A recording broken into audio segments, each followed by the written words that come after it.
Hello mga mamshi! Samahan niyo ako mag-unboxing ng mga dumating na parcel galing sa Shopee. So yun, nag-order pala ako ng dress ng aking anak para sa kanyang first birthday. Ayan, sobrang mura lang nito. 139 pesos lang. Tsaka nag-order na din ako ng mga balloons, tsaka mga gagamitin sa birthday niya. Para naman makatipid-tipid din. Kaysa naman magpaayos pa kami, 'di ba?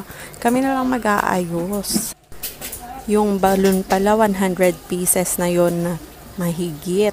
Bumili na din ako ng hairband tsaka placemat para maganda tignan yung birthday party ng anak ko. Yan, sulit na sulit. 350 pesos lang lahat yun. Tsaka yan nga, nakabili na rin ako ng panty. Murang-mura lang. 6 pieces, 139. So, yan yung natira. Binadget ko na. Kailangan pala namin ng gasol kasi naubusan kami ng gasol. Bibili din ng bigas, grocery, pang birthday ng anak ko. Yan, kailangan din palang magpa-load for 1 month sa ating pang-internet. Di tayo makapag-reels kung wala tayong internet. Yan, dami palang babayaran pa. So, yan, wala na atang matitira. Yan, buti may dumating na biyaya. Yan, pinamigay sa amin ang Argentina sausage.